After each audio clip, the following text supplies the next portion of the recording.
Chapter 5. The Darkest Hour. If anything had been needed to give an impetus to Jack McMurdo's popularity among his fellows, it would have been his arrest and acquittal.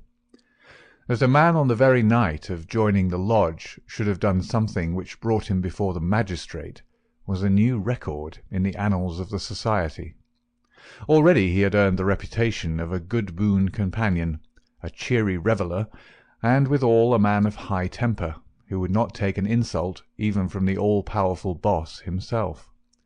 But in addition to this, he impressed his comrades with the idea that among them all there was not one whose brain was so ready to devise a bloodthirsty scheme, or whose hand would be more capable of carrying it out.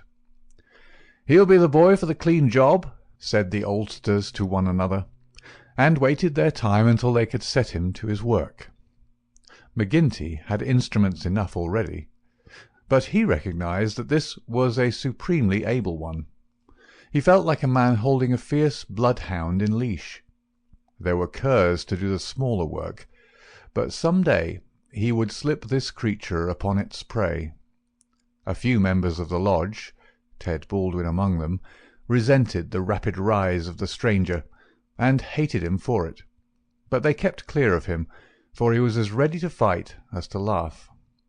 But if he gained favour with his fellows, there was another quarter, one which had become even more vital to him, in which he lost it. Etty Shafter's father would have nothing more to do with him, nor would he allow him to enter the house.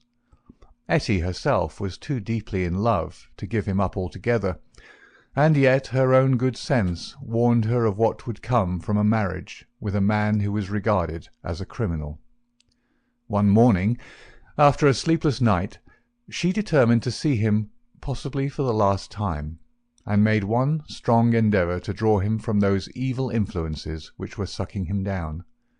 She went to his house, as he had often begged her to do, and made her way into the room which he used as his sitting-room. He was seated at a table, with his back turned and a letter in front of him. A sudden spirit of girlish mischief came over her. She was still only 19. He had not heard her when she pushed open the door.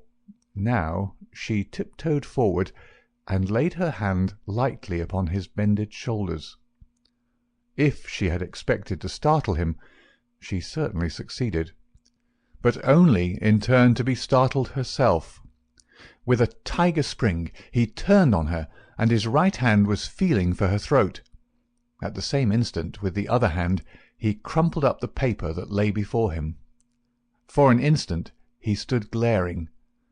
Then astonishment and joy took the place of the ferocity which had convulsed his features, a ferocity which had sent her shrinking back in horror as from something which had never before intruded into her gentle life. "It's you," said he, mopping his brow. "And to think that you should come to me, heart of my heart, and I should find nothing better to do than want to strangle you. Come then, darling," and he held out his arms. "Let me make it up to you." But she had not recovered from that sudden glimpse of guilty fear which she had read in the man's face. All her woman's instinct told her that it was not the mere fright of a man who is startled. Guilt. That was it. Guilt and fear. "What's come over you, Jack?" she cried. "Why are you so scared of me? Oh, Jack, if your conscience was at ease, you would not have looked at me like that." "Sure, I was thinking of other things, when you came tripping so lightly on those fairy feet of yours." "No, no, it was more than that, Jack." Then a sudden suspicion seized her. "Let me see that letter you were writing." "Ah, Etty, I couldn't do that." Her suspicions became certainties. "It's to another woman," she cried. "I know it. Why else should you hold it from me? Was it to your wife that you were writing? How am I to know that you are not a married man, you a stranger that nobody knows?" "I am not married, Etty.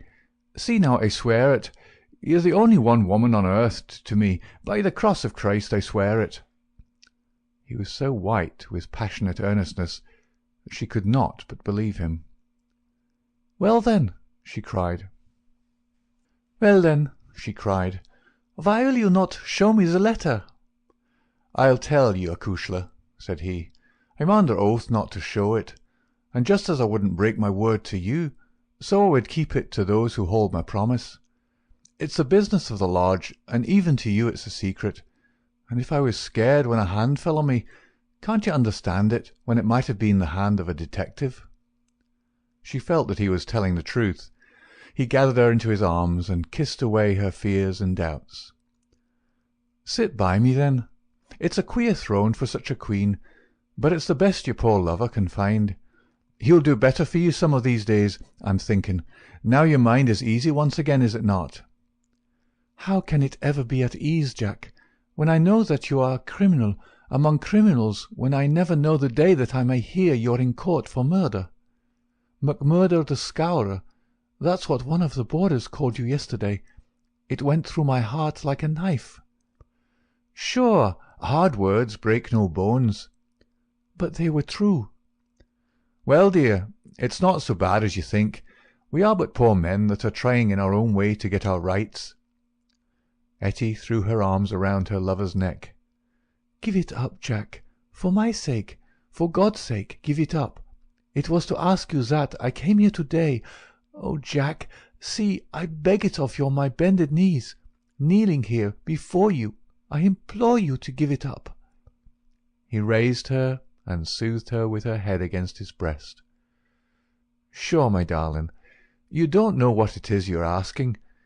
How could I give it up when it would be to break my oath and to desert my comrades? If you could see how things stand with me, you could never ask it of me. Besides, if I wanted to, how could I do it? You don't suppose that the lodge would let a man go free with all its secrets?" "I've thought of that, Jack. I've planned it all. Father has saved some money. He is weary of this place, where the fear of these people darkens our lives. He is ready to go. We would fly together to Philadelphia or New York, where we would be safe from them." McMurdo laughed. "The lodge has a long arm. Do you think it could not stretch from here to Philadelphia or New York?" "Well, then, to the West, or to England, or to Germany, where my father came from. Anywhere to get away from the Valley of Fear." McMurdo thought of old Brother Morris. "Sure, it is the second time I've heard the valley so named," said he. "The shadow does indeed seem to lie heavy on some of you." "It darkens every moment of our lives. Do you suppose that Ted Baldwin has ever forgiven us? If it were not that he fears you, what do you suppose our chances would be? If you saw the look in those dark, hungry eyes of his when they fall on me." "By gar, I'd teach him better manners if I caught him at it. But see here, little girl, I can't leave here, I can't. Take that from me once and for all. But if you'll leave me to find my own way, I will try to prepare a way of getting honourably out of it." "There is no honour in such a matter." "Well, well, it's just how you look at it. But if you'll give me 6 months, I'll work it so that I can leave without being ashamed to look others in the face." The girl laughed with joy. 6 months!" she cried. "Is it a promise?" Well, it may be 7 or 8, but within a year at the furthest we will leave the valley behind us." It was the most that Etty could obtain, and yet it was something.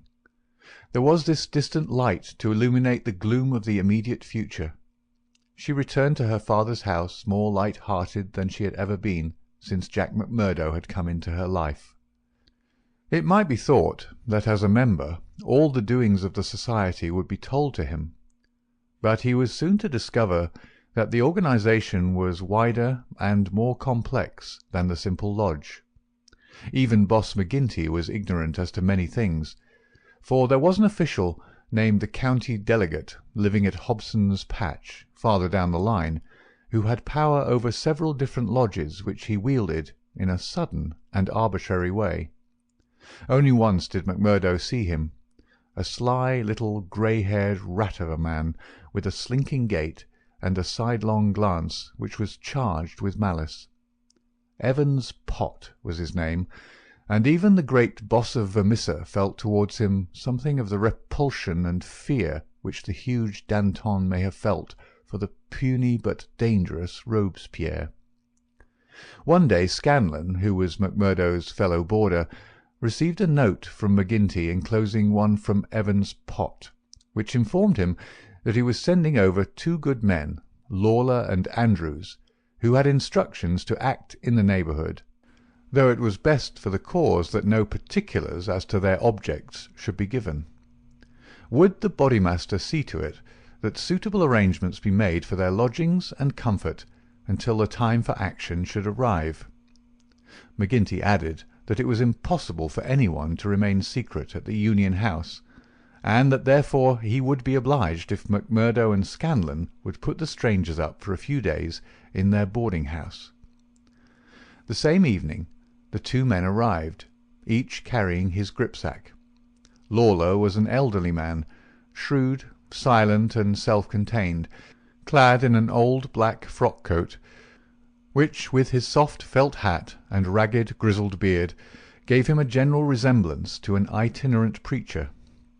His companion Andrews was little more than a boy, frank-faced and cheerful, with the breezy manner of one who is out for a holiday and means to enjoy every minute of it.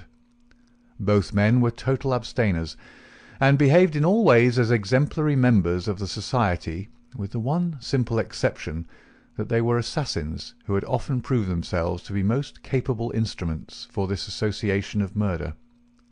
Lawler had already carried out 14 commissions of the kind, and Andrews 3. They were, as Macmurdo found, quite ready to converse about their deeds in the past, which they recounted with half-bashful pride of men who had done good and unselfish service for the community. They were reticent, however, as to the immediate job in hand. "They chose us because neither I nor the boy here drink," Lawler explained. "They can count on us saying no more than we should. You must not take it amiss, but it is the orders of the county delegate that we obey." "Sure, we are all in it together," said Scanlon, Macmurdo's mate, as the 4 sat together at supper. "That's true enough, and we'll talk till the cows come home of the killing of Charlie Williams or of Simon Bird, or any other job in the past, but till the work is done we say nothing." "There are half dozen about here that I have a word to say to," said Macmurdo with an oath. "I suppose it isn't Jack Knox of Ironhill that you're after? I'd go some way to see him get his deserts." "No, it's not him yet." "Or Herman Strauss?" "No, nor him either." "Well, if you won't tell us, we can't make you, but I'd be glad to know." Lawler smiled and shook his head. He was not to be drawn. In spite of the reticence of their guests, Scanlon and Macmurdo were quite determined to be present at what they called the fun. When, therefore, at an early hour one morning, Macmurdo heard them creeping down the stairs, he awakened Scanlon, and the 2 hurried on their clothes.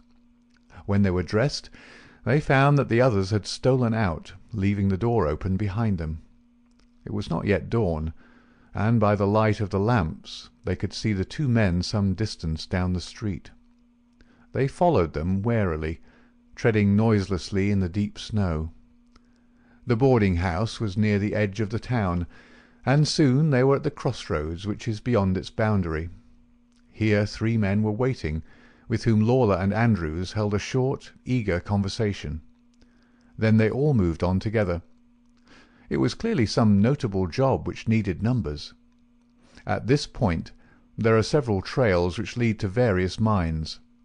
The strangers took that which led to the Crow Hill, a huge business which was in strong hands which had been able, thanks to their energetic and fearless New England manager, Josiah H. Dunn, to keep some order and discipline during the long reign of terror.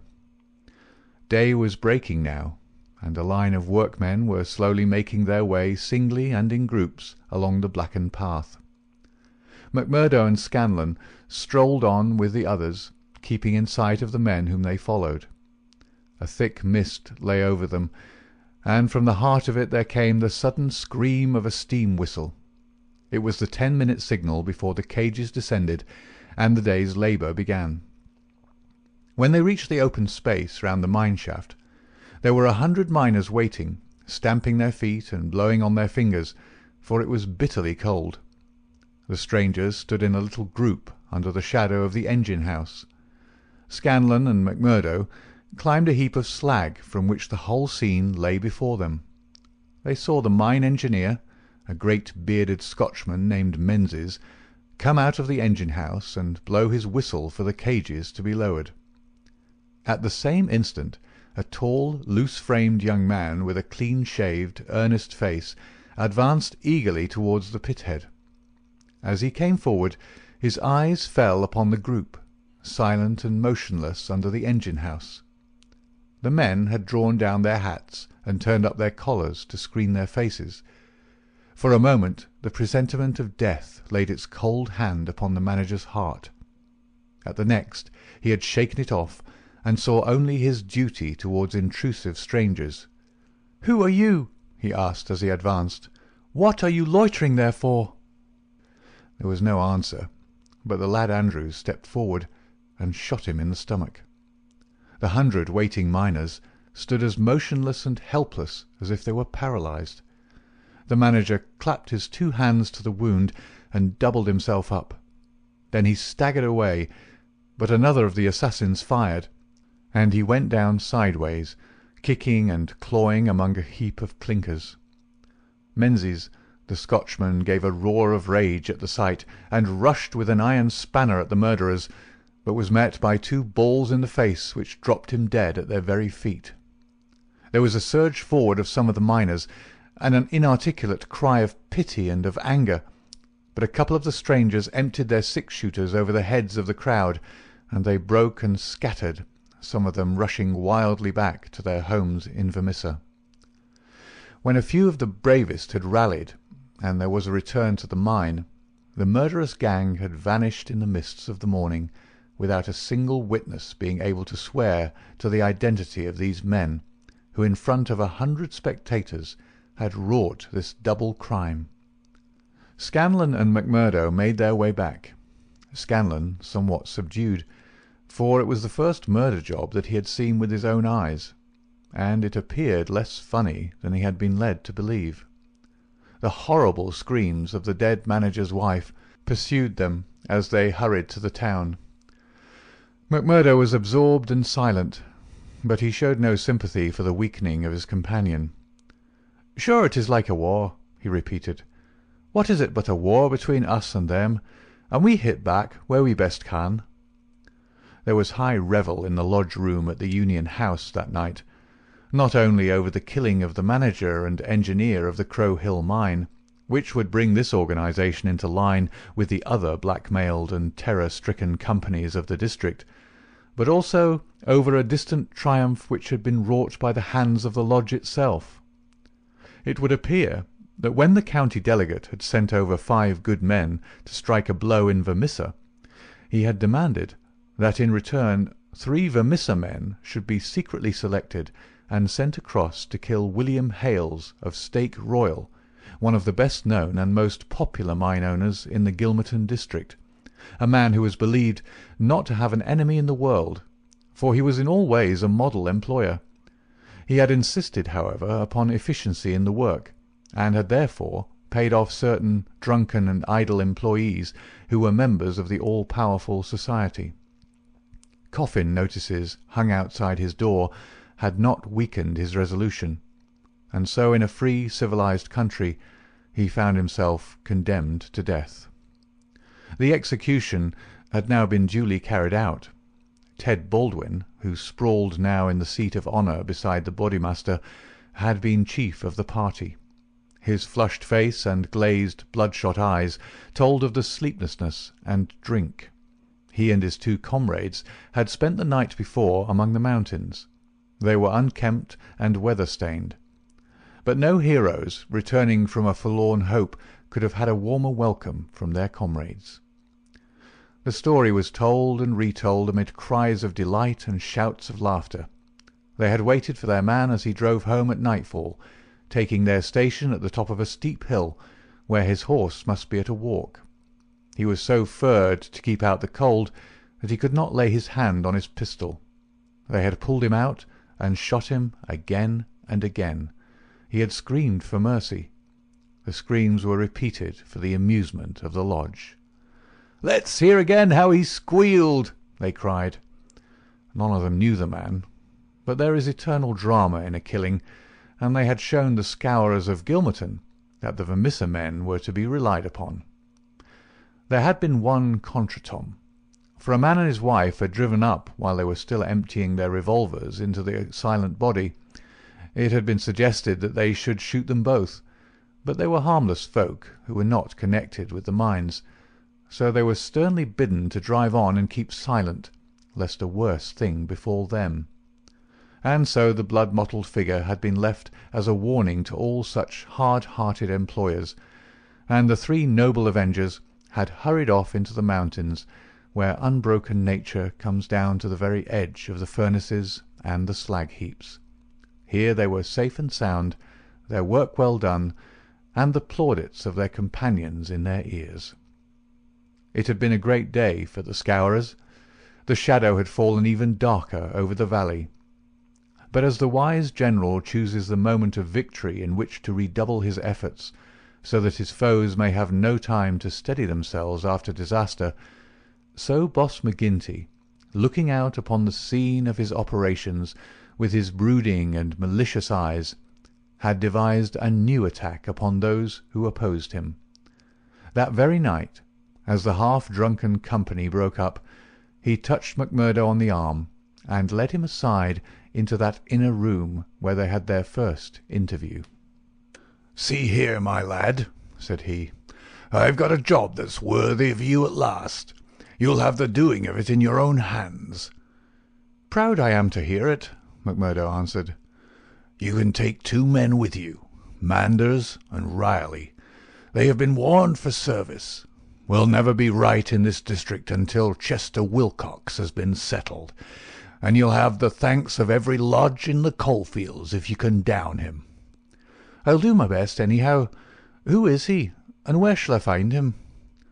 McGinty took his eternal half-chewed, half-smoked cigar from the corner of his mouth, and proceeded to draw a rough diagram on a page torn from his notebook.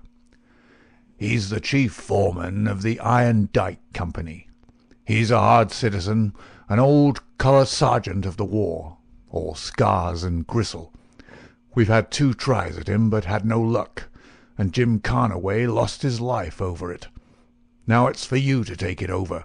That's the house, all alone at the Iron Dyke crossroad, same as you see here on the map, without another within earshot.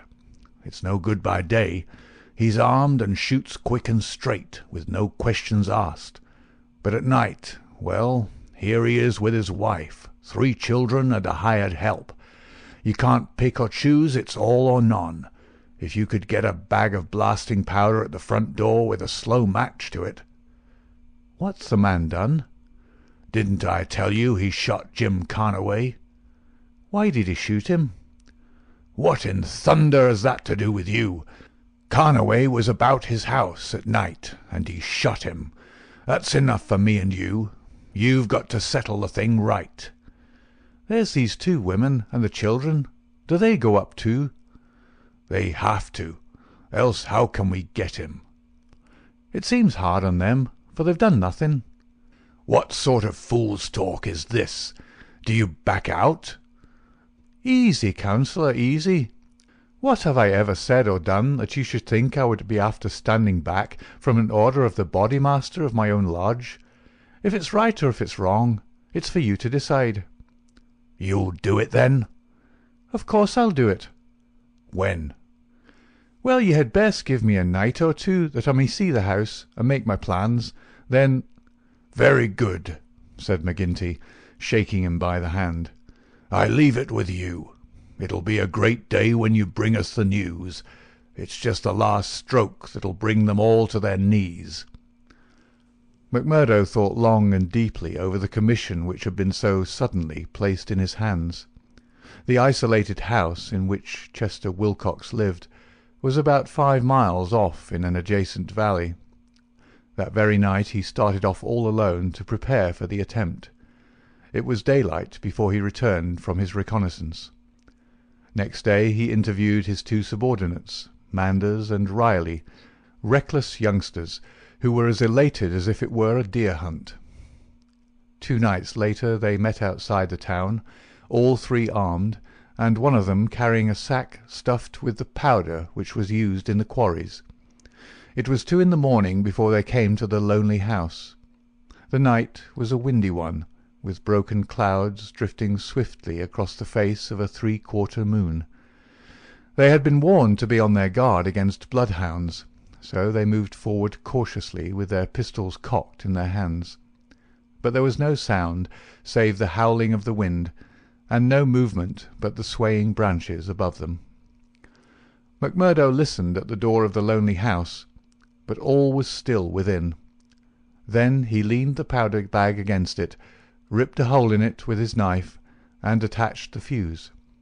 When it was well alight, he and his 2 companions took to their heels and were some distance off, safe and snug in a sheltering ditch, before the shattering roar of the explosion, with the low, deep rumble of the collapsing building, told them that their work was done.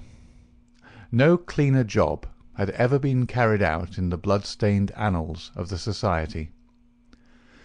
But alas, that work so well organized and boldly carried out should all have gone for nothing.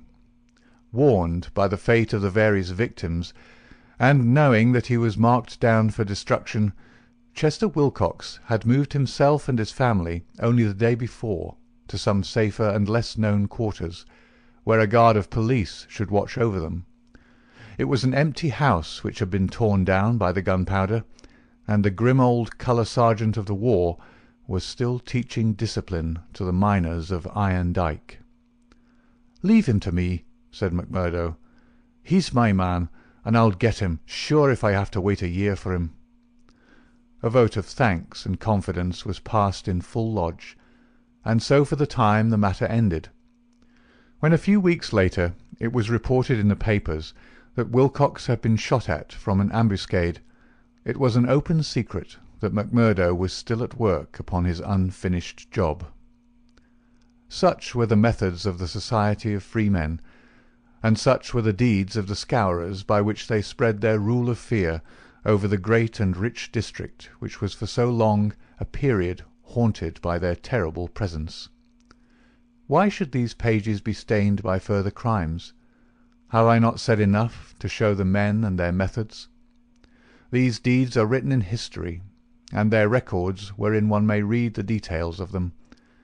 There one may learn of the shooting of policemen Hunt and Evans because they had ventured to arrest 2 members of the Society, a double outrage planned at the Vermissa Lodge and carried out in cold blood upon 2 helpless and disarmed men.